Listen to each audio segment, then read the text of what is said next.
வீட்டை அனுப்பி விடுவாங்க. சத்தியத்தை அறியாத சத்தியம் இல்லாத சந்ததி என்ற தலைப்பில் செய்தி உங்களோடு கூட பேசுகிறேன்.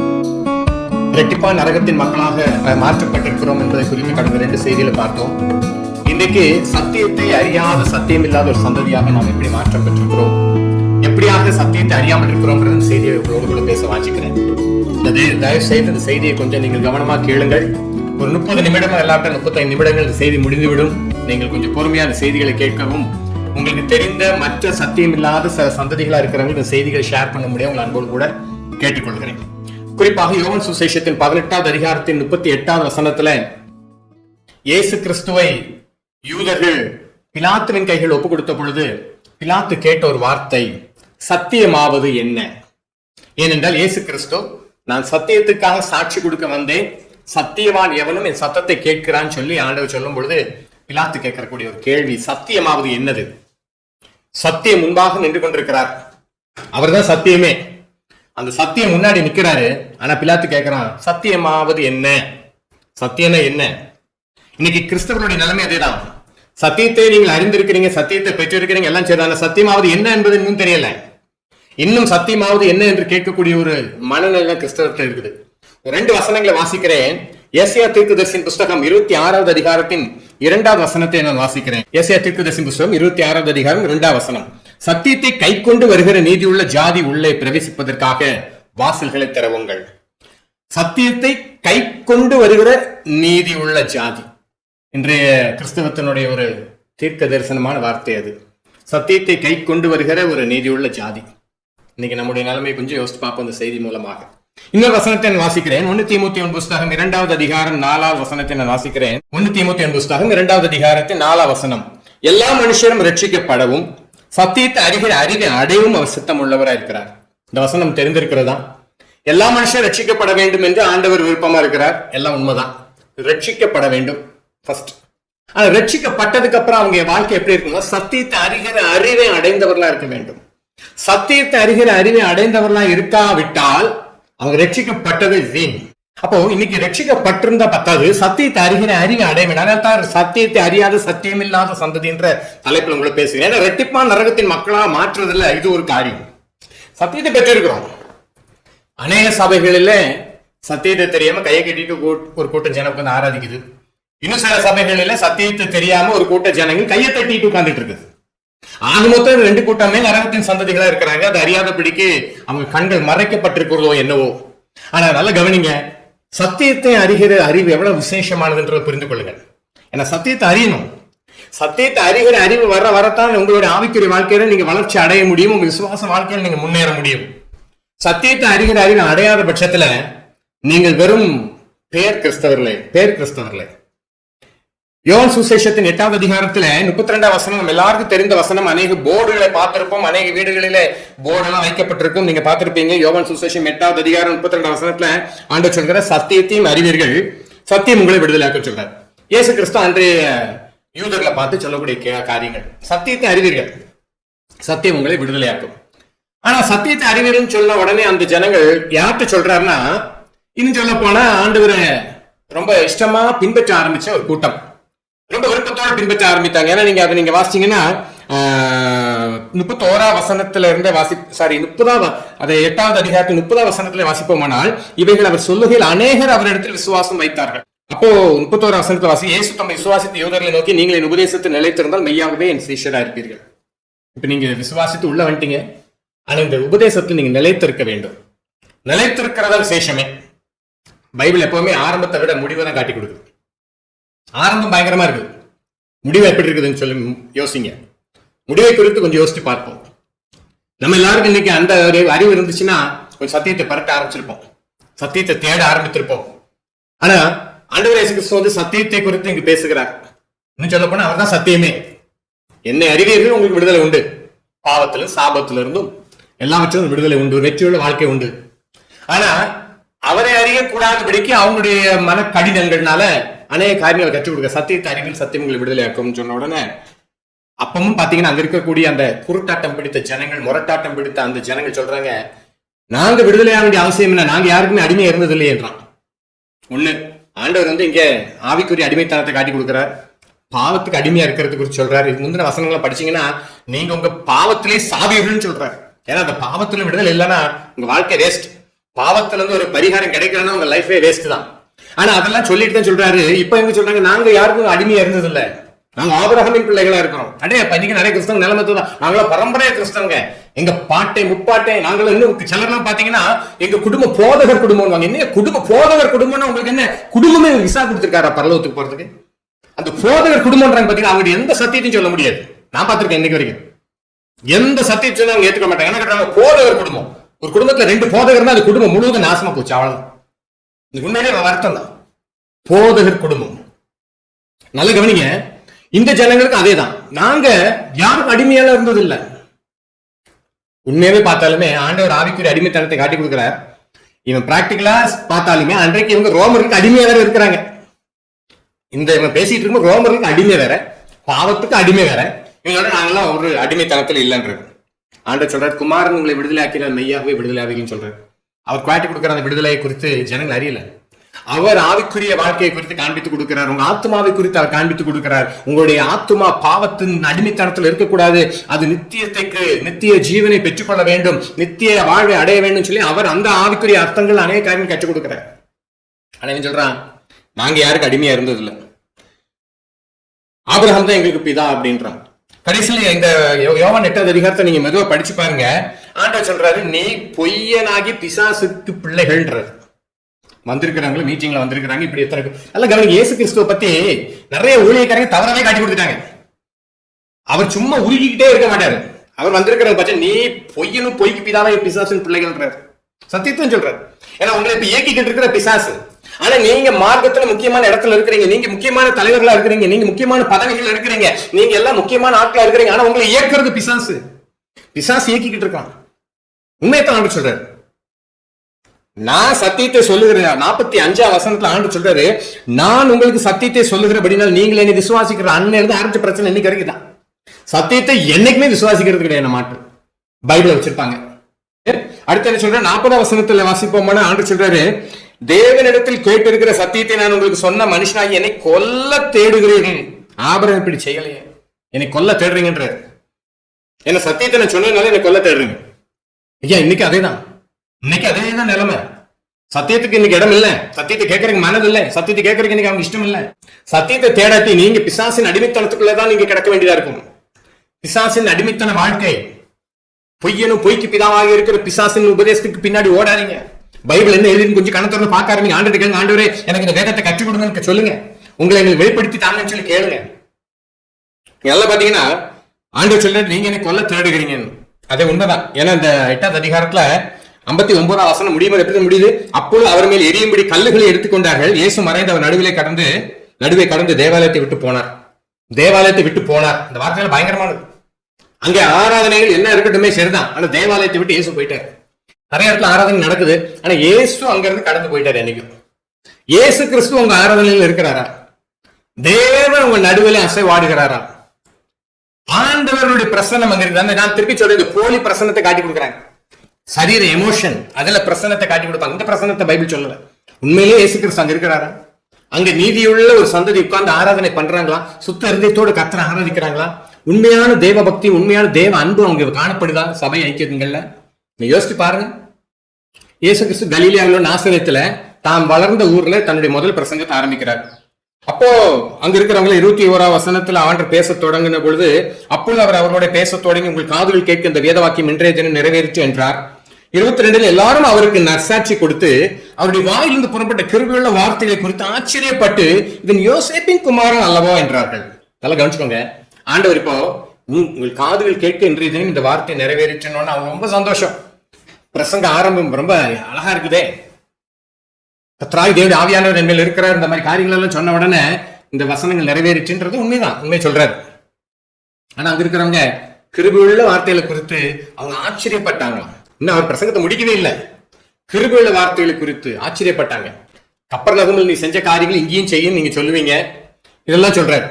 அடுத்து எலியா காலத்துல இஸ்ரவேலுக்குள் அநேக விதவைகள் இருந்தாலும் சாரிபாத் என்ற ஊர்ல இருக்கக்கூடிய ஒரு விதவை நேரத்துல எலியா அனுப்பப்பட்டாருன்னு சொல்றாரு. இஸ்ரவேலுக்குள்ள அநேக குஷ்டரோகிகள் இருந்தாலும் சீரியா தேசத்தானாகிய நாகமான் தான் வந்து குணமானான். சத்தியத்தை சொல்ல ஆரம்பிச்சு உங்களுக்கு அங்க பொங்க ஆரம்பிக்குது. உங்க நிலைமை, நீங்க சும்மா பெருமை அடிச்சிட்டு இருக்கிறீங்க, நீங்க பெரிய கடவுளுடைய பிள்ளைகள், நீ பெரிய தெய்வ பக்தியும் வேஷத்தை போட்டுட்டு இருக்கிறீங்க. ஆனா நடந்தது இதுதான். ஆண்டவர் இப்படிதான் செஞ்சாரு. சத்தியத்தை சொன்ன உடனே இந்த 4வது அதிகாரத்துல பாத்தீங்கன்னா 28ஆம் வசனத்துல ஜெப ஆலயத்துல இருந்து எல்லாரும் இவங்களை கேட்டபோது கோபம் உண்டு. கொஞ்சம் முன்னாடி சொன்னா கிருபையுள்ள வார்த்தைகள் எப்படி இருக்குன்னு. இப்ப சத்தியத்தை பேசின உடனே அவனுக்கு கோபம் வருது. உங்களுக்குமே இப்ப இந்த செய்தியை மாத்திட்டு வேற ஏதாவது செய்தியை பார்க்கலாமா, இல்ல பூனை நாயை துரத்துறத பார்க்கலாமான்னு தோணும். கொஞ்சம் கேளுங்க சத்தியத்தை. கோபம் உண்டு. என்ன செஞ்சாங்க, எழுந்திருந்து அவரை ஊருக்கு புறம்பே தள்ளி தங்கள் ஊர் கட்டப்பட்டிருந்த செங்குத்தான மலையின் சிகரத்திலிருந்து அவரை தலைகீழாய் தள்ளிவிடும்படி அவ்விடத்துக்கு கொண்டு போனார்கள். தலைகீழா போட்டு அப்பவே கொலை பண்ண பிளான் போடுறாங்க. யாரு? ஜபாலயத்தில் உள்ளவனுங்க, நியாயப்பிரமாணத்தை பெற்றவங்க, கடவுளின் வெளிப்பாடை பெற்றவங்க சொல்றாங்களே அவங்க. ஐயா இன்னைக்கு இதுதான் நிலைமை. இன்னைக்கு சத்தியத்துக்கு எங்க இடம் உண்டு? நேற்றுக்கு ஒரு வீடியோ பாக்குறேன். ஒரு பெரிய பிரபலமான ஊழியக்காரர் சொல்றாரு, உன் கடன் எல்லாம் அடைக்கிறதுக்காக இயேசு கிறிஸ்து சிலுவையில பாடுகளை பட்டார், உனக்கு கடன் நிமித்தம் வருகிற அவமானத்தை சிலுவையில ஏற்றுக்கொண்டார், அந்த அவமானங்களை சுமந்து கொண்டார். என்னையா சத்தியம்? அது என்ன நிலைமையாவும் தெரியுமா ஜனங்களுக்கு? இதுக்காக வேண்டிய இயேசு கிறிஸ்து சிலுவையில பாடுபட்டார். உன் கடன் அடைக்கிறதுக்கு சிலுவையில அவர் பாடுகளையும் துக்கங்களையும் பட்டார். உண்மையிலே பயங்கரமான இருக்கு, நடுக்கமா இருக்குது. எப்படி இதை கேட்கறதுக்கு லட்சக்கணக்கான பேர் ஓடுறாங்க, பின்னாடி குருட்டுத்தனமா ஓடுறாங்க. தயவுசெய்து நல்லா கவனிங்க. பேராபத்து உங்களுக்கு உண்டு, பேராபத்து உண்டு. அவங்க தொழில ஒழுங்கா பாக்குறாங்க, கட்டி வைத்திருக்க அந்த சாம்ராஜ்யத்தை காப்பாற்றவே. ஆனா இயேசு கிறிஸ்து உங்க கடன் அடைக்கிறதுக்கு சிலுவையில பாடுபட்டார். நீங்க அந்த அவமானத்தை, எந்த அவமானம்? நீங்க சிலுவையில அவர் எதுக்கு அவமானப்பட்டார்? நீங்க நியாயத்திற்கு ஒரு அவமானம் இருக்கா, மறந்துறாங்க. அந்த அவமானம் பற்றக்கூடாது, தேவனுக்கு முன்பாக வெட்கப்பட்டு போயிடக்கூடாது. அவர் எல்லாம் அவமானத்தை ஏற்றுக்கொண்டார். அது ஆவிக்குரிய காரியத்துக்காக இவ்வளவு விலைக்கடை செலுத்துங்க. எப்படி ஒரு உலக காரியத்துக்காக பிரசங்கம் பண்ணக்கூடிய ஓநாய்களா இருக்கிறாங்க, எனக்கு புரியல. பெரிய ஆட்களா இருக்கிறாங்க, அவங்க பின்னாடி லட்சக்கணக்கா போறதுனால சத்தியம், அவங்க சொல்றது சத்தியமாயிருமா? அவங்க சொல்றதெல்லாம் சத்தியமாயிருமே. அவங்கதான் இன்னைக்கு தமிழ்நாட்டினுடைய அதிகாரம் உள்ள ஊழியக்காரங்க. அப்படிலாம் கிடையாது. சத்தியத்தை பேசணும். எனக்கு தெரிஞ்ச அந்த ஊழியக்காரன் சத்தியத்தை எதிர்க்க பேசுறது இல்ல. எப்படி பார்த்தா தண்ணி ஒரு விசேஷத்தவராக காட்டிட்டு இருக்காரு. மத்தவங்க நீங்க சும்மா என் பின்னாடி வாங்க, என் பின்னாடி வாங்க. எனக்கும் இயேசு கிறிஸ்துவுக்கும் ரொம்ப நெருங்கின தொடர்பு இருக்குது. நாங்க 2 பேரும் ரொம்ப டீப். நீங்க அப்படி ஆக முடியாது. நீங்க எல்லாம் ஏன் பின்னாடி பேசாம வாங்க. நான் என்ன சொல்றேன்னு என்ன கேளுங்க. அவர் கூட உள்ளவர் ஒருத்தர் ஏண்ட புலம்பி இருக்கிறாரு. அவர் கூட நாங்க ஒரு 7-8 குடும்பம் இருக்கிறோம், 7-8 வியாபாரம் செய்யக்கூடியவங்க இருக்கிறோம். எங்க 8 பேருடைய நிலைமையும் படு மோசமா இருக்கு. என்னன்னு புரியல. என்ன எங்க 8 பேர் நாங்க படு கடன்ல இருக்கிறோம் என்கிட்ட சொல்லிருக்காரு. என்கிட்ட சொன்னதான் சொல்றேன். அப்புறம் சொன்னேன், நீங்க சத்தியத்தை தேடுங்க, போல கொஞ்சம் சத்தியத்துக்கு வாங்க. நீங்க உண்மையிலே ஆண்டவர் இயேசு கிறிஸ்து நமக்கு கற்றுக் கொடுத்திருக்கிற சத்தியத்துக்கு வாங்க. யாரோ ஏதோ சொல்றதுக்கு பின்னாடி ஓடாங்க. உண்மைதான் சொல்றேன். கலாத்தியரின் புஸ்தகத்தில் 4வது அதிகாரத்துல 16 வசனத்துல, நான் உங்களுக்கு சத்தியத்தை சொன்னதுனால உங்களுக்கு சத்துருவானேனோ பவுல் அப்போஸ்தலன் சொல்கிறார். ஐயா இயேசு கிறிஸ்து மகனே மகளே மட்டும் உருகிட்டு தெரியல. நீ சும்மா அப்படி ஒரு ஃபால்ஸ் கிறிஸ்டியானிட்டி உண்டாக்கி கொடுத்துருக்காங்க. அவர் பேசின பிரசங்கங்கள் சத்தியங்கள் எல்லாம் கேட்டீங்கன்னா இடி முழக்க மாதிரி இருக்கும். இன்னைக்கு ஒரு உருக்கம் இயேசுனாலே ஒரு உருக்கம் மட்டும்தான் காட்டி கொடுக்குறாங்க. அது கொஞ்சம் வியாபாரம் தந்திரமிக்க ஊழியர்கள் உண்டாக்கி கொடுத்திருக்கிற போலித்தனம். இயேசு கிறிஸ்து கடுமையா சாடி பிரசங்கம் பண்ணினார். பிரசங்கத்தை கேட்டாங்களான்னு சொல்றாங்க, இவர் எலியாவா இருக்குமோ, இவர் எலியாவா இருக்குமோ, இல்லாவிட்டால் இவர் எரேமியாவா இருக்கும். எரேமியா எலியாலாம் பாத்தீங்கன்னா சும்மா உட்காந்து மகனே மகளேங்களாம் சோப்பு போடுற ஊழியக்காரங்க, அவங்க இடி துரைக்கக்கூடிய ஊழியர்கள், இடி முழக்கமா பேசக்கூடியவங்க. ஆனா யோசிச்சு பாருங்க, இன்னைக்கு சத்தியத்துக்கு எங்க இடம் இருக்குது? சத்தியத்துக்கு எங்க இருக்குது இடம்?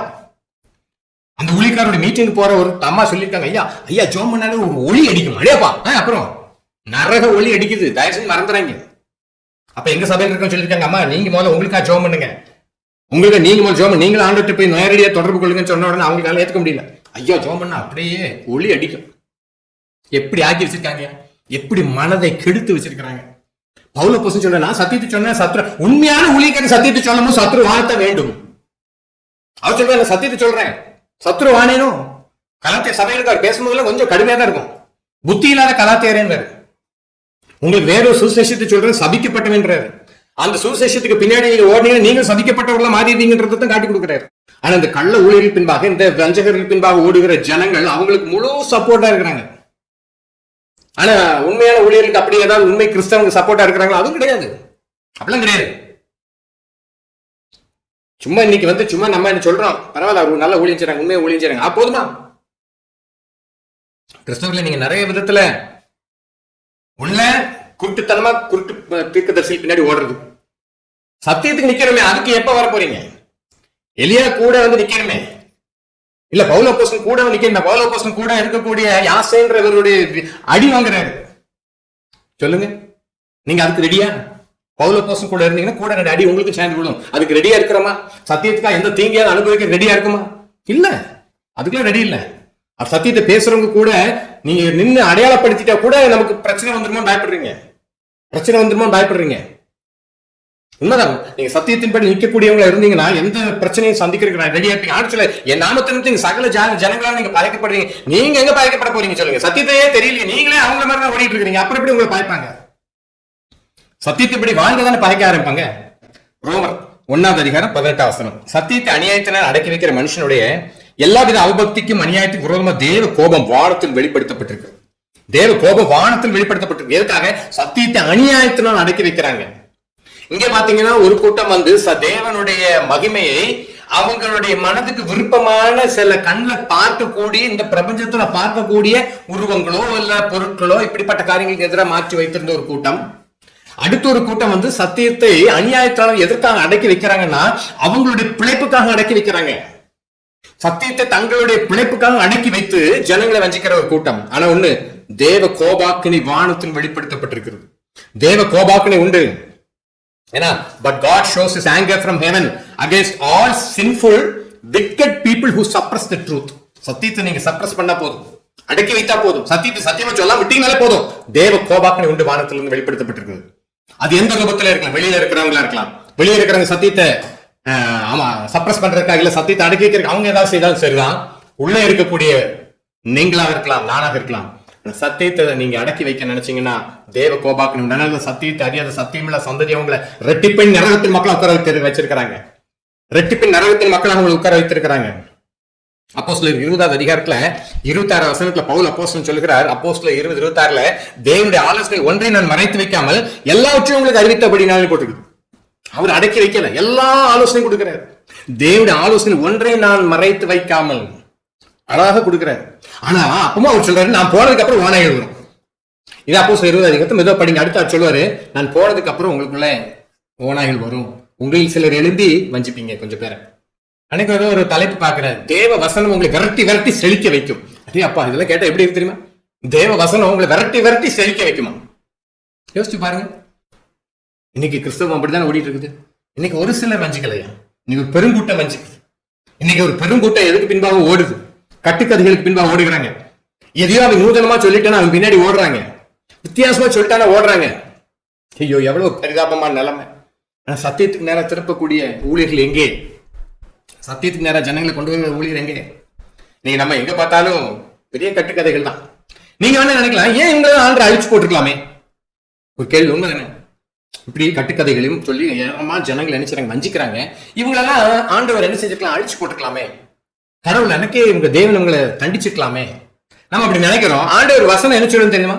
சத்தியம் என்ன சொல்லுன்னு தெரியுமா? கொஞ்சம் திருப்பிக்கோங்க. 2 தெசலோனிக்கேயர் புஸ்தகத்துல 2வது அதிகாரம், 2 தெசலோனிக்கேயர் புஸ்தகம் 2வது அதிகாரத்துல 9ஆம் வசனத்தை நான் வாசிக்கிறேன். ஏன்னா கடைசி காலத்துல அந்த அக்கிரமக்காரனுடைய செய்கைன்னு சொல்லி அந்த கிறிஸ்துவும் அதனுடைய ஆவிகளை குறித்து பைபிள் வாசிக்கிறோம். அந்த கிறிஸ்து இன்னைக்கு வெளிப்படல, ஆனா அதனுடைய ஆவிகள் இன்னைக்கு பலமாய் கிரியை செய்கிறது, விதவிதமா கிரியை செய்கிறது. அந்த ஆவிகளுடைய உபதேசங்களுக்கு நீங்களும் கூட அநேகர் அதற்கு பின்பாக ஓடி இருக்கிறதுக்கு வாய்ப்பு இருக்குது. தயவுசெய்து மறக்காது. அன்னைக்கு போட்டிருக்கு, அந்த அக்கிரமக்காரனுடைய வருகை சாத்தானுடைய செயலின்படி சகல வல்லமையோடும் அடையாளங்களோடு பொய்யான அற்புதங்கள் பேசுவாங்க, அதிசயங்களை பத்தி பேசுவாங்க. ஆனா பொய்யான அற்புதம். அந்த அற்புதம் நடந்ததுனால என்ன பிரயோஜனம்? அதை பத்தி பேசுறதுனால என்ன பிரயோஜனம்? அந்த அற்புதத்தை பத்தி சும்மா சொல்றதுனால என்ன பிரயோஜனம் ஆயிட போகுது? காரியம் என்ன? அடுத்த ஆண்டவர் என்ன செய்ய விரும்புகிறார்? நீங்க எப்படி மாற வேண்டும்? பைபிள் சொல்றது யூதாசை குறித்து சாத்தான் அவனுக்குள் புகுந்தான்னு போட்டிருக்கு. சாத்தான் அவனுக்குள் அதை மறக்கவே இல்லை, தெளிவா போட்டிருக்கு. இயேசு கிறிஸ்து கூட இருந்தவன் தான். இயேசு கிறிஸ்து ஊழியம் செய்ததெல்லாம் பார்த்துட்டு தான் இருக்கிறான். அவர் வாயிலிருந்து புறப்பட்ட திருவிழா வார்த்தைகள் அவனுக்கு தெரியும், அவருடைய எச்சரிப்பின் வார்த்தைகளும் தெரியும், அவர் சாட்டை எடுத்ததும் தெரியும், எல்லாம் அவனுக்கு தெரியும். ஆனா கூட இருந்தாலும் பைபிள் போட்டிருக்குது, சாத்தான் அவனுக்குள் புகுந்தான். ஐயா, இந்த கிறிஸ்தவர்களுடைய நிலைமை இதுதான். அந்த கிறிஸ்துவின் ஆவிகளுக்கு அப்படியே செவி கொடுத்திருக்கிறாங்க. ஆனா பொய்யான அற்புத அடையாளங்கள் எல்லாம் இன்னைக்கு நிறைய நேரத்தில் நடக்குது. ஆனா எந்த பிரயோஜனமும் இல்லை. அதுல என்ன தீர்வு வரப்போகுது சொல்லுங்க? தேவையில்லாத சில காரியங்களை சொல்றாங்க, அது வெளிப்பாடு இது வெளிப்பாடுன்றாங்க, சொப்பனம் அது இது. நீங்க நிறைய கிறிஸ்தவங்க என்ன தெரியுமா? சொப்பனம் என்கிட்ட ஒருத்தர் சொன்னாரு, என் மகன் சொப்பனம் சிலது பார்த்து சொன்னான்னா அப்படி நல்லா இருக்கும். அதனால அவர் எப்பவுமே என்ன பண்ணுவாரு, காலையில எந்திரிச்சோன்னா மகனை கூப்பிட்டு கேட்பான, டே என்ன சொப்பனம் பார்த்தேன், டே என்ன சொப்பனம் பார்த்தேன்.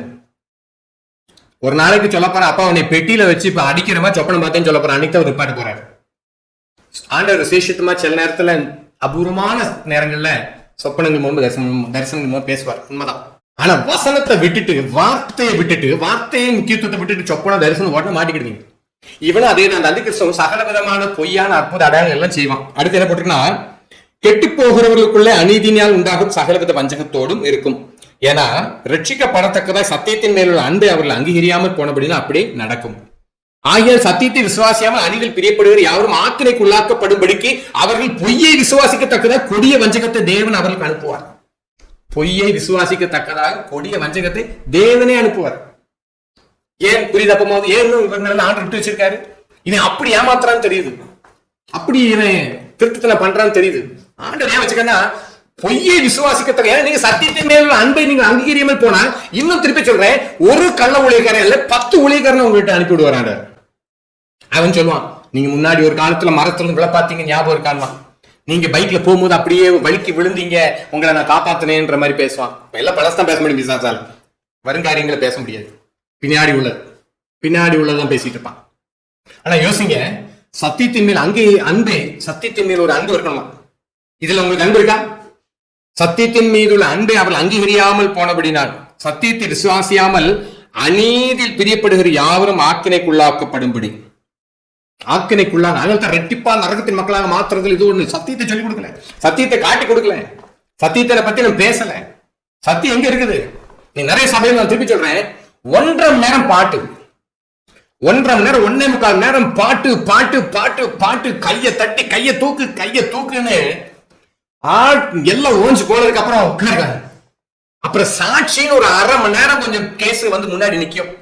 அது சாட்சியே இல்லை. சில சாட்சியெல்லாம் கேட்டா ஏதோ திகில் படம் பார்த்த மாதிரி இருக்கும், யாருக்கு பக்தி விருத்தி உண்டாகாது.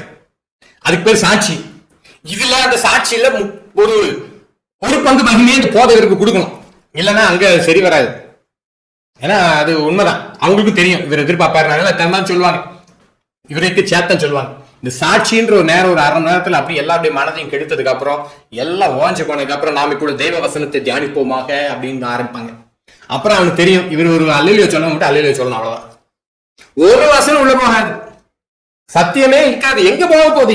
1.25 மணி நேரம் 2 மணி நேரம் ஒரு சபையில 30 பாட்டுல சில சபையில பாடுகிறாங்க. 30 பாட்டு என்னத்துக்காக? உனக்கு பாடுற திறமை இருக்குன்னா நீ ரோட்ல போய் நின்று, பஸ் ஸ்டாண்ட்ல போய் நின்று பாடு. 4 பேர் சேர்ந்து வந்த உடனே அவங்க சத்தியத்தை சொல்லுங்க. திருப்பி உங்களுக்கு நிறைய பாட்டு தெரியும், ராகத்தோட தெரியுதுன்ற பாடுன்னு பாடிக்கிட்டு இருக்கிறோமே, எங்க சத்தியம் போக சொல்லுங்க. ஏன்னா ஒரு ஒளிகார் சொல்ற ஃபால்ஸ் பிரீச்சர்ஸ் ஆர் காட்ஸ் ஜட்ஜ்மெண்ட்னே போட்டு. ஏன்னா அப்போ இவங்களோட விருப்பமும் வந்து ஏதாவது இன்னைக்காக வேண்டிதான், உலக பிரகாரமான காரியங்களுக்காக வேண்டியதான் ஆண்டவர் தேடுறாங்க. சத்திய வசனத்துக்கு நீ முக்கியத்துவம் இல்லாத ஒரு கடைசி காலத்துல வந்திருக்கிறோம். நல்லா கவனிக்க, இன்னைக்கு நிறைய பேர் பின்மாற்றத்துல போறாங்க. உங்களுக்கு தெரியுமா? ரட்சிக்கப்பட்டிருக்கிறோம் சொல்லி சபைக்குள்ள உள்ள வந்தவங்க எத்தனை பேர் பின்மாற்றத்துல போயிட்டு இருக்காங்க தெரியுமா? சத்தியத்தை நம்ம சொல்லி கொடுக்கல, சத்தியத்தை அவங்களுக்கு காண்பித்து கொடுக்கல, சும்மா உட்கார வச்சிருந்தாங்க. இப்படி பின்மாற்றத்துல வந்து ஒரு குடும்பம் எங்க சபைக்குள்ள வந்திருக்கு. அப்ப அந்த பாஸ்டர் வந்து அவங்க கிட்ட சொல்லியிருக்காரு, நீங்க பின்மாற்றத்துல போயிருந்தா கூட நான் கவலைப்பட்டிருக்க மாட்டேன், நீங்க வேற ஒரு சபைக்கு போயிட்டீங்க, அது நான் எனக்கு ரொம்ப கஷ்டமா இருக்கு சகோதரி. ஏன்னா அவருடைய வாழ்க்கை அப்படிதான், கேடான வாழ்க்கை, கேடான உபதேசம், வெறும் வியாபார வீடு நடத்துறாரு. அவருக்கு காரை வாங்குவோம், வீட்டை கட்டுவோம், அதை கட்டும், இதுதான் அவருடைய நோக்கமே. அதுதான். ஊழியன்ற பேர் அதுக்குன்னு இடம் தோப்பு வாங்க வேண்டியது, அப்புறம் எல்லாம் அவர் பேர்ல பயஞ்சுக்கிடுவாரு. ஒரு ஆள் அவருடைய வாழ்க்கையினால அநேகர் இடறி போயிருக்காங்க, பின்மாறி அதெல்லாம் ஒரு கவலைப்படல. ஆனா அதுல யாராவது ஒரு தப்பி தவிர வேற சபையில போய் திருப்பி சத்தியத்துல நின்ட்டாங்கன்னா அது அவங்களால தாங்கவே முடியல. ஐயோ, நீங்க நிறைய வஞ்சகத்துல இது ஒரு பெரிய வஞ்சகம், நிறைய பின்மாற்றம் ஆயிட்டு இருக்கு. தயவு செஞ்சு மறந்துறாங்க. இதுல சத்தியத்தை நம்ம சொல்லிக் கொடுக்கறதும் இல்ல, சத்தியத்தை நம்ம ஜனங்களுக்கு காட்டி கொடுத்துட்டு அந்த நாட்டு வைத்தியம் நிறைய நல்ல வைத்தியம் இருக்கு. நிறைய ஆண்டு எனக்கு வந்து எப்பவுமே இந்த ஆண்டு படைத்து கொடுத்துருக்க இலை தலைகள் இதெல்லாம் உண்மையில் நான் நம்புவேன். ஏன்னா ஆண்டு தெரியும் மனுஷங்களுக்கு இதெல்லாம் தேவை நல்லதுன்னு சொல்லி படைச்சு கொடுத்துருக்கு. நம்ம தான் இதெல்லாம் விட்டுட்டு இன்னைக்கு மனுஷன் கண்டுபிடிச்சிருக்கிற சில மருந்துகள் பின்னாடி போயிட்டோம். இப்படி எல்லாத்தையும் படைச்சு கொடுத்துருக்கிறாரு. ஆனா இதை சிலர் வந்து அந்த வைத்தியங்கள் நல்லா தெரியும், இந்த இலைகள் இதெல்லாம் போட்டா இதுக்கெல்லாம் நல்லா ஆயிரும். ஆனா அவங்க அடுத்த ஆட்கள் சொல்லிக் கொடுக்க மாட்டாங்க. சொல்லி கொடுத்துட்டானா இவங்களுடைய அந்த மவுஸ் போயிடும். இவங்க வீட்டுக்கு முன்னாடி வந்து ஜனங்க நிக்க மாட்டாங்க. அதனால யார்ட்டுமே சொல்லி பகிர்ந்து கொடுக்க மாட்டாங்க, மற்றவங்கள்ட்ட காட்டி கொடுக்க மாட்டாங்க. இப்படி நிறைய காரியம் அழிஞ்சு போயிருச்சு. அதே கேஸ் தான் சபைகள்ல. சத்தியத்தை சொல்லி கொடுத்துட்டா நாளைக்கு இவருடைய மவுஸ் போயிடும். சத்தியத்தை சொல்லி கொடுத்துட்டா நமக்கு இருக்கக்கூடிய அந்த மரியாதை மதிப்பெல்லாம் போயிருச்சுன்னா, நாளைக்கு சபையில இருந்து ஒருத்தர் போய் ஜோம் பண்ணி பிசாசு ஓடிச்சுன்னா என்ன பண்றது? நாளைக்கு சபையில இருந்து ஒருத்தர் போய் ஜோம் பண்ணி வியாதி சுகமாயிருச்சுன்னு கேட்டா என்ன ஆகுறது? நம்ம மவுஸ். இப்ப நமக்கு சர்ச் முடிச்சதுக்கு அப்புறம் என்ன பாட்டிலோட அப்படி வரிசையில் நிப்பாங்க, அப்படியே 6 லிட்டர் 4 லிட்டர் பாட்டில் கையில வச்சுட்டு. என்ன சொல்றீங்க சொல்லுங்க? நீங்க பேர் சபைகள். சத்தியத்தை தெரியாத ஜனங்களாக இருக்கிறோம். சத்தியத்துல ஜனங்கள் பலப்படுத்தான் மூடத்தனமே விலகும். ஏன்னா எல்லாருக்குள்ளயும் இருக்கக்கூடிய அநேக மூட பழக்கங்கள் இருக்கும், சாங்கியங்கள் இருக்கும், வீணான சம்பிரதாயங்கள், கலாச்சாரத்தில் இருக்கக்கூடிய விக்கிரக ஆராதனை, இதெல்லாம் சத்தியத்தை தெரியாம வெளியே வர முடியும். பேதுரு காலில் போய் கொர்நேலி விழுந்தோன்னு சொல்லுவார். பேதுரு இப்படி செய்யாதீங்க, காலில் விழாதீங்க. ஒருவேளை அந்த கொர்நேலியோடைய கிரேக்க அந்த கல்ச்சர்ல அந்த ஒரு சமூகத்துல காலில் விழுகிறது கரெக்டா இருக்கலாம். ஆனா பைபிள்குள்ள வரும்போது முடியாது, அது விடாத. ஏன் யோவான் அப்போஸ்தலன் தூதன் காலில் விழுந்தது கூட தூதன் சொல்லிட்டாரு இப்படி விழாத. நீ சொல்றதுக்கு அந்த தைரியம் இருக்கா ஊழியக்காரங்களுக்கு? உங்க கலாச்சாரத்தில் இருக்கக்கூடிய விக்கிரக காட்டி கொடுக்குறாங்களா? சில ஐதீகங்கள், சில அணிகலன்களை பத்தி நான் பேசுறது இல்லை. ஆனா அது சில ஐதீகங்கள் சார்ந்த சில அணிகலன்கள் இருக்குது விக்கிரங்களோட சம்பந்தமானது. அதை நீங்க சொல்லிக் கொடுக்க மாட்டேங்கிறமே. ஆனா பாஸ்டர் அவர் வீட்டை கரெக்ட் பண்ணி வச்சுக்கிடுவார். அவர் பிள்ளைகளுக்கு அதெல்லாம் போட விட மாட்டாரு, அவர் மனைவிக்கு போட விட மாட்டாரு. மக்கள் நீ என்ன பண்ணிக்கோ, மக்கள் என்ன பண்ணிக்கோ. நிறைய பொதுகள் அதை பண்றாங்க. நிறைய பேர் இன்னைக்கு வந்து என்ன செய்யறாங்க, ஐயோ ஒரு கல்யாண ஃபங்க்ஷனோ இல்ல ஏதோ ஒரு சிறப்பு கூட்டம், ஒரு சிறப்பு காரியமோ இல்ல சாவோ எதுவோ அங்கெல்லாம் வந்துட்டு இந்த பாஸ்டர் ரெண்டுமே செய்யறாங்க. வந்து ஜோமனை முடிச்சுட்டு இனி உங்க முறைப்படி பண்ணுங்க. என்னையா இனி உங்க முறைப்படி ரட்சிக்கப்பட்டு ஞானம் எடுத்தவங்க இனி என்ன உங்க முறை? இனி இந்த முறை தானே. இதை கூட சொல்ற முதுகலும் இல்ல. எனக்கு நிறைய நான் சொல்ல முடியும். இனி உங்க முறைப்படி பண்ணிக்கோங்க. இது கூட சொல்லிக் கொடுக்க முடியாத ஜனங்கள் சத்தியத்தை கடைசி வரைக்கும் நிக்க முடியாத அந்த பாஸ்டரால. என்ன சமூக பிரஷர், இனி உங்க முறைப்படி பண்ணுங்க. அப்புறம் எதுக்கு அவங்க பைபிள் தூக்குனாங்க? எதுக்கு உங்க நம்பி சபைக்குள்ள உள்ள வந்தாங்க? அவங்க முறைப்படி பண்றதா இருந்தா கேட்டா பெரிய அறிவாளிவே பேசுறாங்க. ஆத்மா தான் முக்கியம், ஆத்மா பரல வச்சு. நாளைக்கு உங்க சரீரத்துக்கு இப்படி வச்சு ஏதாவது பண்ண ஏத்துக்குவாங்களா பாஸ்டர்மார்? ஆனா அவங்க ஃபேமிலி செக்யூர் பண்ணி வச்சிருக்காங்க, அவங்க பிள்ளைகளை செக்யூர் பண்ணி வச்சிருக்காங்க. மக்கள் சத்தியத்தை தெரிய வேண்டாம். அவனுக்கு சத்தியம் எதுக்கு? பைபிள் போட்டிருக்குது, சத்தியத்தை விசுவாசியாமல் அநீதியில் பிரியப்படுகிறவங்க அவங்களுக்கு ஆக்கினை உண்டு. தேவனே கொடிய வஞ்சகத்தை அனுப்புவாராம். 1 தெசலோனிக்கர் 1:8 வாசிப்பீர்களானால், எப்படி உங்களிடத்திலிருந்து கர்த்தருடைய வசனம் மக்கதோனியால் ஆகையில் துணித்ததும் அல்லாமல் நாங்கள் அதை குறித்து ஒன்றும் சொல்ல வேண்டிய இராதபடிக்கு தேவனை பற்றி உங்கள் விசுவாசம் எங்கும் பிரசித்தமாயிற்று. இந்த தெசலோனிக்க சபையில இருந்த சத்தியம் எங்கும் பிரசித்தமாயிற்று, அவங்க விசுவாசம் எங்கும் பிரசித்தமாயிற்று. இன்னைக்கு அந்த அளவுக்கு ஜனங்கள் சத்தியத்துல வளர்க்குறோமா? ஜனங்கள்ட்ட கூப்பிட்டுட்டு யாராவது கேட்கறாங்க, ஐயா சத்தியத்தை சொல்லுங்க, இல்ல பிலாத்துவ மாதிரி ஒருத்தர் கேட்கிற சத்தியமாவது என்ன அப்படின்னா என்ன சொல்லுவாங்க சொல்லுங்க. அவங்களுக்கு என்ன தெரியும் இன்னைக்கு சொல்லிக் கொடுக்கறது? ரட்சிப்பை குறிச்சு, சிலுவை குறிச்சு, மனம் திரும்பலை குறிச்சு, நியாயத்தீர்ப்பு குறிச்சு, உயிர்த்தலை குறிச்சு ஜனங்களால தெளிவா பேச முடியுமா? நான் முன்னாடி எல்லாம் சுகம் இல்லாம இருந்தேங்க, இப்ப பரவாயில்லைங்க. முன்னாடி எல்லாம் ஒரே சுகம் இல்லாம இருந்துச்சுங்க, இப்ப நான் தேவையில்லைங்க. இப்படிதான் சொல்றாங்க ஜனங்கள். நீங்க எதுக்காக சபைக்குள்ள உள்ள வந்தீங்க? எதுக்காக ரட்சிக்கப்பட்டேன்னு சொல்றீங்க? எதுக்காக ஞானசம் எடுத்தீங்க? நமக்கு இன்னைக்கு எதுவுமே தெரியலையே. பாதி பேர் எதுக்கு ஞானசம் எடுத்தோன்னு தெரியல. வந்தாங்க 4 வாரம் வந்தாங்க, 5ஆவது வாரம் முக்கிட்டாரு, அவ்வளவுதான். நம்ம ரட்சிக்கப்பட்டோமான்னு பாக்குறது இல்ல, ரட்சிக்கப்பட்டோமான்னு பாக்குறது இல்ல. மனம் திரும்பி ரட்சிக்கப்பட்டிருக்கிறவங்க ஞானஸ்தானம் கொடுங்க. அதே சரி ஞானஸ்தானம் கொடுக்கறதுக்கு லேட் பண்ணவும் கூடாது, ரட்சிக்கப்படாதவங்க ஞானஸ்தானத்தை கொடுக்கவும் கூடாது. இது சபையின் ஒழுங்கு. இன்னைக்கு அப்படி கிடையாது. 6 வாரம் வந்துட்டாங்களா, ஓகே. இவங்க 3 மாசம் சபைக்கு தொடர்ந்து வந்துட்டு இருக்காங்க, அப்ப ஞானஸ்தானம் எடுத்துறாடியா? என்ன ஏன் ஞானஸ்தானம்ன்றது? அவங்களுடைய விசுவாசத்தை அறிக்கை எடுக்கிற காரியம், தேவனோடு அவங்க செஞ்ச உடன்படிக்கை அறிக்கை எடுக்கிற ஒரு காரியம். ஆனா இன்னைக்கு இந்த கேடுகட்ட சமூகம், கேடுகட்ட ஊழியர்கள் உண்டாக்கி வைத்திருக்கிற ஒரு பொய் கிறிஸ்தவம். சத்தியத்தை தெரியாத இன்னும் சபைக்கு ஜாதி இருக்கு. நீங்க சத்தியத்தை தெரிஞ்சா ஜாதி எங்க வரும் சொல்லுங்க? ஆதாம் ஏவாளும் சந்ததிகள் உருவாச்சு, அடுத்து உலகத்தை அழிச்சு போட்டாரு. நோவா, சேம், காம், யாபேத், இதுல இருந்து சந்ததிகள் உருவாச்சுன்றது தெரிஞ்சுன்னா எங்க இருந்து ஜாதி வந்துச்சு உங்களுக்கு? என்னதான் பெரிய பக்தியா பைபிள் படிச்சு ஜோம் பண்ணாலும் சிலருக்கு அந்த ஜாதின்றது போகலையே. சத்தியத்தை தெரிஞ்சாதானே ஜாதின்றதே போகும். சத்தியத்தை விசுவாசி தான் ஜாதியை போகும். சமூகத்துல அப்படிலாம் இருக்குதுங்க, சமூகத்துல அப்படிதான் இருக்கு. சமூகத்துல நிறைய இருக்குது, சொல்லட்டா? சபைக்குள்ள நான் கேட்கிறேன், சத்தியம் ஜாதி எங்க வந்துச்சு? சத்தியம் தெரியல. சத்தியத்தை தெரியல ஜாதியை பத்தி பேசிட்டு இருக்கிறோம். ஜாதி வெறியர்களே நிச்சயம் பரலோகத்துல போக முடியாது. நீங்க ஆக்கிரமிப்புள்ளா தீர்க்கப்பட்டிருக்கீங்க, மறந்துறாங்க. நிறைய பேர் நல்ல ஜெபம் பண்ணுவாங்க, நல்ல பைபிள் வாசிப்பாங்க, நல்ல காணிக்கை கொடுப்பாங்க, மிஷினரி ஊழியர்களுக்கு எல்லாம் தெரியும். ஆனா ஜாதின்றது அங்க அடியாயிருது. அதனால தான் உங்களுக்கு சத்தியத்தை தெரியாது, சத்தியமே சந்தையை உட்காருங்க நான் பிரசங்கம் பண்ணிட்டு இருக்கிறோம். ஐயா தயவுசெய்து மனம் திரும்புங்க. கிறிஸ்துக்குள்ள வந்துட்டு யூதன் என்று கிரேக்கன் என்று சுயாதீன அது எதுவுமே கிடையாது. எல்லாரும் கிறிஸ்துக்குள் ஒன்றா இருக்கிறார்கள், அப்படியே எல்லாம் ஒன்னா இருக்கிறாங்க. அதுதான் விசேஷமே சபைக்குள்ள. அங்க உயர்வும் இல்லை, தாழ்வும் இல்லை, எதுவுமே இல்லை. இப்படிப்பட்ட மனப்பான்மை உடையவங்க பரலோகத்துக்கு போக முடியாது. நல்லா கவனிச்சுக்கோங்க. அங்க எந்த ஜாதியெல்லாம் ஆண்டு உள்ள விட மாட்டாரு. அங்க ரட்சிக்கப்பட்ட பரிசுத்த ஜாதி மட்டும்தான் அங்க இருக்கும். அந்த பரிசுத்த ஜாதியை நீங்க இருக்கிறீங்களா? சத்தியத்தை கை கொண்டு வருகிற நீதி உள்ள ஜாதியா இருக்கிறீங்களா? சத்தியம் சும்மா நம்மள பைபிள் தூக்கிட்டு இருக்கிற வேஷம் போடுறாங்க. சும்மா இயேசு வணக்கக்காரர்கள். மத்தவங்க எதையோ வணங்குறாங்க, நீங்க இயேசு வணங்குறீங்க, அவ்வளவுதான். உங்களுக்கு மத்தவங்க பெரிய வித்தியாசம் கிடையாது. முதல் காரியமே இந்த ஜாதின்றது வெளியே வந்திருக்கணும். சரி, அடுத்து இன்னும் முகூர்த்தம் பார்த்து 4 நட்சத்திரம் பார்த்துட்டு இருக்கோம் சத்தியத்தை தெரியாம. ஆண்டவர் அழகா காலங்களையும் எல்லாத்தையும் படைத்திருக்கிறது. உங்களுக்கு யார் அதிகாரம் கொடுத்தா? இது கெட்ட மாசம், இது சரி வராது. பாஸ்டரை கூப்பிட்டு சொல்றாரு, நல்ல நாளா பார்த்து முன்குறிச்சு சொல்லிருங்க. நிறைய கல்யாணங்கள் வந்தா கிளாஷ் ஆயிரும். பாஸ்டர் மாதிரி சொல்லி கொடுக்குறாங்க. கேடுகிட்ட சந்ததி ஐயா. எங்க இருந்து வந்துச்சு ஜாதி? எங்க இருந்து வந்துச்சு 4 நட்சத்திரம், முகூர்த்தம், திசை, கிழமை? ஆடி மாசம் முடிய வரைக்கும் ஒரு கல்யாணத்தை பத்தி சத்தமே இல்லை. அதுக்கப்புறம் ஒண்ணுனா வருது கல்யாணம். மழைக்காலம் வேண்டாம், மழைக்குள்ள கொஞ்சம் கஷ்டம். மற்றபடிக்கு வேற நீங்க எந்த காலத்தை பார்த்துட்டு இருக்கோம்? இன்னும் நம்ம அமாவாசை ஜபத்தை வச்சுக்கிட்டு இருக்கிறோம். அமாவாசை அன்னைக்கு என்னமா அமாவாசை, இதெல்லாம் எதுக்கு நமக்கு? இதெல்லாம் தேவையில்லையே. நீங்க எந்த நாள்னாலும் ஜோம் பண்ணணும்னு நினைச்சீங்க, எப்படினாலும் பண்ணுங்க. அப்ப இந்த மக்களுக்குள்ள இருக்கக்கூடிய அந்த மூடத்தனங்களை நீங்க பயன்படுத்துறீங்க. மக்களுக்குள்ள இருக்க அந்த மூட பயங்களை திருப்பி அதை நீங்க ஜாஸ்தி தான் படுத்திக்கிட்டு இருக்கிறோம். அவங்க அதை விட்டு வெளியே கொண்டு வர மாட்டேங்கிறோம். ஆண்டவர் படைச்ச எல்லா நாளும் நல்ல நாள்ன்றது புரியலையா? ஆண்டவர் படைச்சு கொடுத்த மாதங்கள் நல்ல மாதங்கள் புரியலையா? நீங்க செத்து நரகத்துக்கு போற அந்த நாள் தான் கெட்ட நாள். என்னைக்கு நீங்க ரட்சிக்கப்படாம செத்து நரகத்துக்கு போறீங்களா இருக்கிறீங்களா? சத்தியத்தை தெரியாதனால நீங்க சத்தியத்துக்கு விரோதமா நின்று, சத்தியத்துக்கு எதிராக நின்று நரகத்துக்கு போற நாள் தான் கெட்ட நாள். இன்னைக்கு எத்தனை வேஷங்களே சபைகள் நடக்குது. கேட்ட சொல்லுவோம், அதெல்லாம் இங்க கலாச்சாரத்துல இருக்க விக்கிர ஆராதனைகளை கண்டு அதை விட்டு விலகலன்னா நீங்க மாட்டிக்கிடுவீங்க.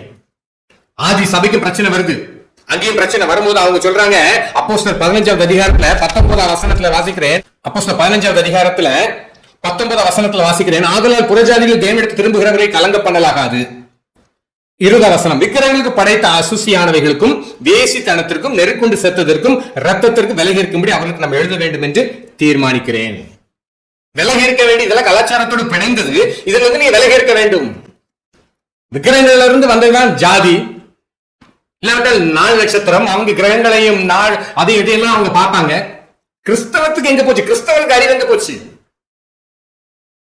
வெக்கக்கேடு. நீங்க 4 நட்சத்திரம் ஜாதி இதெல்லாம் பார்த்துட்டு கல்யாண பத்திரிகையில எனக்கு அனுப்பிடுறாங்க. வந்தோட கிழிச்சு தூர எரிஞ்சிருவேன். அனுப்பாம விட்டுருங்க, தயவுசெய்து வேண்டாம், எனக்கு அனுப்பிடுறாங்க. எங்களுக்கெல்லாம் கொஞ்சம் பேராது அப்படி செய்ய ஆரம்பிங்க. கல்யாண பத்திரிகை எடுத்து பார்த்துட்டு மேல வசனம் இருக்கும், கீழே எல்லாம் ஜாதி, அந்த ஜாதி இந்த ஜாதி பேர் வச்சு கிழிச்சு எரிச்சு கொடுங்க அந்த காடை.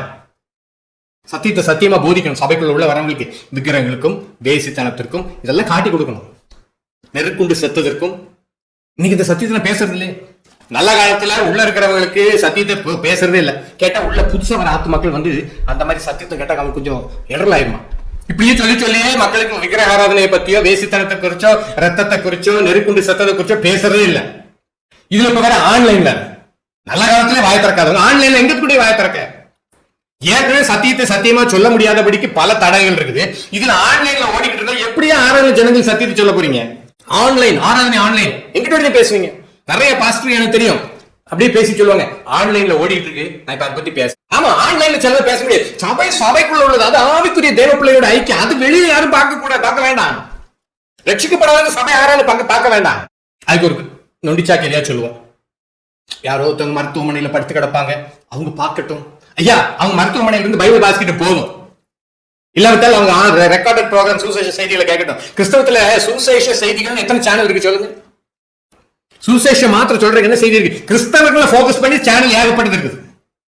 கிறிஸ்தவ சோப்பு சேனல்கள், எச்சரிப்பின் சேனல்கள் ரொம்ப கம்மி இல்லன்னே சொல்லலாம். அது எங்க பாப்பீங்க நீங்க சொல்லுங்க. இன்னைக்கு நம்ம எல்லாமே இன்னைக்கு சோப்பு போட்டுட்டு இருக்கிறோம். ஆன்லைன் தயவு செஞ்சு வேண்டாம். ஆன்லைன் போகாதீங்க. அதுல ஆன்லைன்ல கம்யூனிங் சர்வீஸ் நடக்குது. இனி ஆன்லைன்ல நீங்க கல்யாணம் கட்டி வச்சுக்க, ஆன்லைன்ல அடக்காரனையும் பண்ணிருங்க. ஆன்லைன்ல அடக்காரனையும் பண்ணிடலாம் கொஞ்ச நாள்ல. போதும் ஐயா. ஆன்லைன் போன போதும். இருக்கிற வந்து உட்கார்ந்து இருக்கிற ஜனங்கள் சத்தியமா போதிங்க. ஆன்லைன் இருந்துச்சுன்னா போதிக்க முடியாது சில காரியங்களை. கொஞ்சம் நான் ஆண்டவர் இன்னைக்கு நான் கொடுத்துட்டு கிருபையில போக்கடித்து விடாங்க. சத்தியத்தை போதிக்கணும். கிறிஸ்தவர்களை மீண்டு சொல்லுகிறேன், இந்த பைபிளை ஒரு நாளைக்கு ஒரு 5 to 10 அதிகாரம் வரைக்கும் படிங்க. எப்படியாவது நீங்க கிறிஸ்தவர்களா இருந்தீங்கன்னா, நீங்க உண்மையில ரட்சிக்கப்பட்டவங்க இருந்தீங்கன்னா, இந்த பைபிள் எடுத்து ஒரு 10 அதிகாரமாவது இல்லாவிட்ட ஒரு 5 அதிகாரமாவது படிங்க. எரேமியா சொல்றாரு, நான் வசனத்தை நான் பெற்றுக்கொண்டு போல விழுங்கினேன்றாரு எரேமியா 15. அன்றைய சீஷர்கள் அதான் கதர்னாங்க, சத்தியம் வேணும் உள்ள. சத்தியம் இல்லைன்னா கஷ்டம். உங்களுக்குள்ள சத்தியம் வசனம் பரிபூர்ணமாய் வாசமா இருக்கட்டும். கொலோசியர் 1:28 சொல்ல, எந்த மனுஷன் கிறிஸ்து இயேசுக்குள் தேறினவர்ல நிறுத்தணும். நீ சொல்லுங்க, தேரக்கூடாதுன்னு நிறைய பேர் நினைக்கிறாங்க. நிறைய ஊழியர்கள் ஜனங்கள் தேடி வந்துடக்கூடாதையா, நம்ம பழப்பு போயிடும்.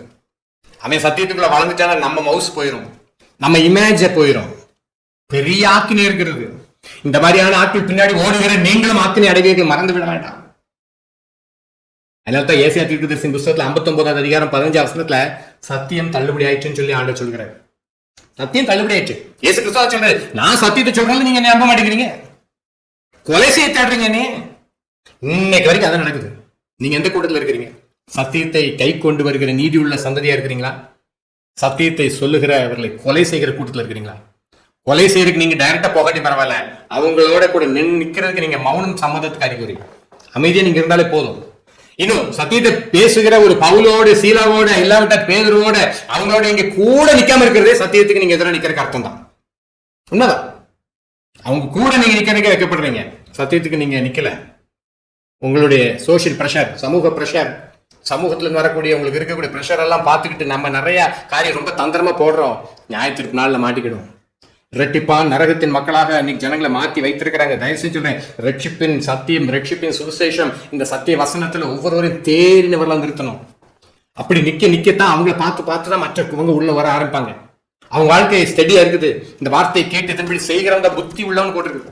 உங்களுக்கு பைபிள் தெரிஞ்சா பார்த்தாது, கேட்டு அதன்படி செய்கிறவர்களாக, உண்மையா சத்தியத்துக்காக நீங்க வைராக்கியம் பாராட்டுகிறவங்களாக, சத்தியத்துக்காக சாட்சி கொடுக்கிறவர்களாக, சத்தியத்துக்காக கழுத்தையும் கொடுக்க துணிந்தவர்களாக இருக்கணும்.